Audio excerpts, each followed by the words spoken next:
Hello everyone, আসসালামু আলাইকুম। সবাইকে অগ্রিম ঈদের শুভেচ্ছা। তো কোরবানি ঈদ আসতেছে, আপনাদের জন্য আমি খুব সহজভাবে এই গরুর মাংসের রেসিপিটি নিয়ে আসলাম। তো আশা করতেছি আপনাদের কাছে ভালো লাগবে ইনশাল্লাহ। তো সাথেই থাকুন সবাই, এবং রেসিপিটি ভালো লাগলে শেয়ার করে দিবেন আপনাদের ফ্রেন্ডস ফ্যামিলির সাথে। তো স্টার্ট করা যাক। তো এখানে দেখতে পাচ্ছেন কিছু গরুর মাংস আছে, এখানে চর্বি সহ, কত বড় এক চর্বি। তারপরে এগুলো সব হচ্ছে গিয়ে গরু জবাই করে আনে। আর গরুর মাংসটা আমার ইউজুয়ালি কিনতে হয় না, আমার বাসা থেকে নিয়ে আসি। এই যে এগুলি লাস্ট টাইম নিয়ে আসলাম, এই যে ঈদ করলাম, রোজার ঈদ, তখন এগুলি নিয়ে আসলাম। হাড় সহ আছে, আপনারা হাড় সহ মানে হাড্ডি সহ চর্বি সহ মাংসটা মিক্স করে নেবেন। তো মাংসের মধ্যে আমার গরুর মাংসটা কম কিনা হয়, মানে আমার বাসা থেকে একদমই কম, রেয়ার কিনা হয়।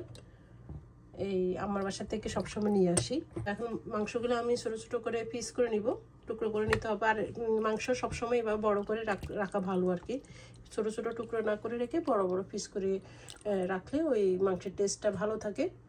রান্নার সময় যা ছোটো ছোটো পিস করে নেবেন এই আর কি।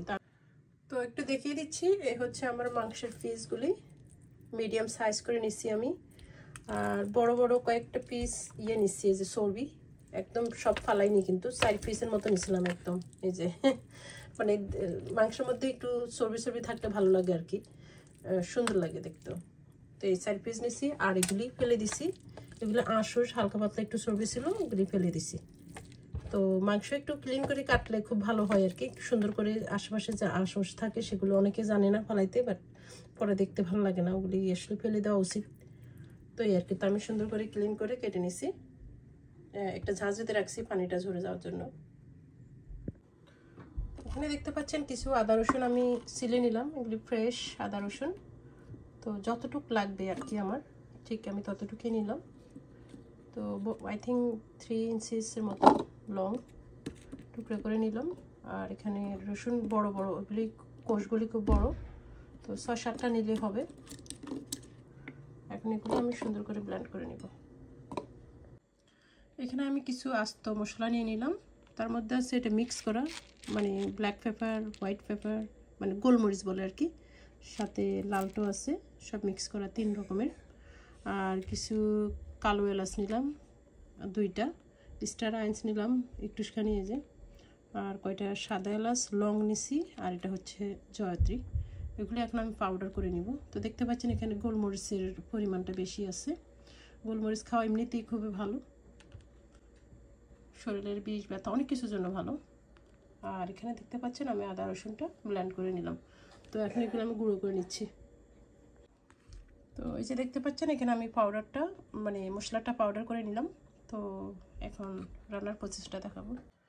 তো মাংসটা আমি এখানে পাতিলে নিয়ে নিলাম। আজকে আমি একটু অন্যভাবে রান্নাটা করব। তো সামনে কোরবানির ঈদ আসতেছে, এভাবে ট্রাই করতে পারেন মাংস ইনশাল্লাহ। তো এখানে আমি প্রথমে আদা রসুন বাটাটা দিয়ে দিচ্ছি।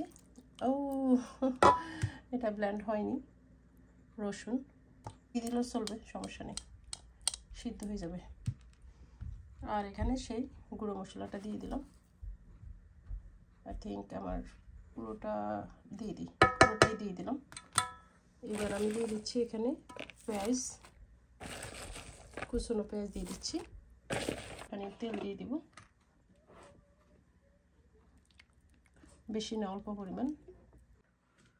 এখানে আমি কিছু গুঁড়ো মশলা নিয়ে নিলাম, এই যে আছে এখানে মরিচের গুঁড়ো, হলুদের গুঁড়ো, গরম মশলার গুঁড়ো, আপনারা রাঁধুনি গুঁড়ো মশলাটা ইউজ করতে পারেন, টালা জিরের গুঁড়ো এবং ধনিয়ার গুঁড়ো আছে। তো আমি দিয়ে দিচ্ছি সব। লবণ দিতে হবে অবশ্যই, আমি লবণ দিয়ে দিচ্ছি। তো এই যে দেখতে পাচ্ছেন আমার মাংসটা খুব ভালো করে আমি মেখে নিলাম। তো এখন আমি চুলোয় বসিয়ে দিচ্ছি। এখানে আমি কিছু দারচিনি আর তেজপাতা দিয়ে দিলাম, মানে 2 টুকরো দারচিনি আর 2টা তেজপাতা ছিঁড়ে দিলাম। এখন আমি মাংসটা একটু নেড়ে দিচ্ছি। মাংসটা কষাতে হবে, মাংস থেকে অনেক পানি বের হবে, তো টোটালি কোনো পানি দেওয়া যাবে না আপাতত। তো এখানে আমি একটু দেখিয়ে দিচ্ছি, মাংসটি 20 মিনিট হয়ে গেছে, এখনও কষতেছে, এখনও কষাইতেছি। তো পানিটা পুরা বুনা বুনা হয়ে যাবে, মানে শুকাইতে হবে আর কি। তার আমার মিডিয়াম লো হিটে আছে, মিডিয়াম লো হিটে আছে আগুনের তাপমাত্রা, মানে বেশি জোরও না আবার বেশি আস্তেও না।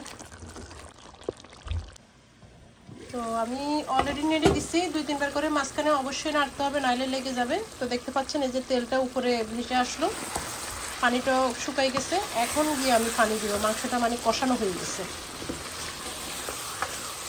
তো আজকে আমি হচ্ছে ভুনা করতেছি, আপনারা চাইলে কিন্তু আলু দিতে পারেন, এই পর্যায়ে আলু দিতে পারেন, আলু দিয়ে একটু কষিয়ে দেন পানিটা দিতে পারেন, মানে এই মুহূর্তে আর কি যদি আলু দিতে চান। আমি আলু দিচ্ছি না, কারণ অলরেডি এনাফ মাংস আছে, ফুটন্ত গরম পানিটাই দিচ্ছি আমি।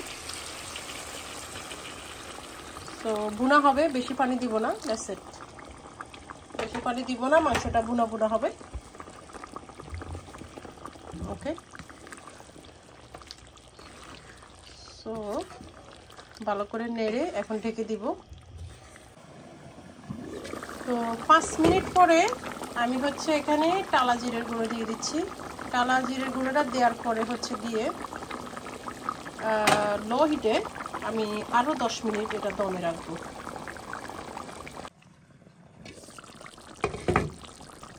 এই হচ্ছে আমার ফাইনাল লুক, এই যে হয়ে গেছে মাংস।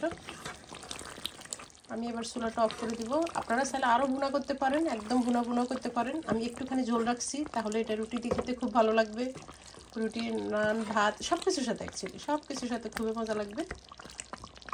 আর ঈদে তো সবসময় রুটি খাওয়া হয় মাংস দিয়ে, সাদা রুটি মানে চালের আটার রুটি।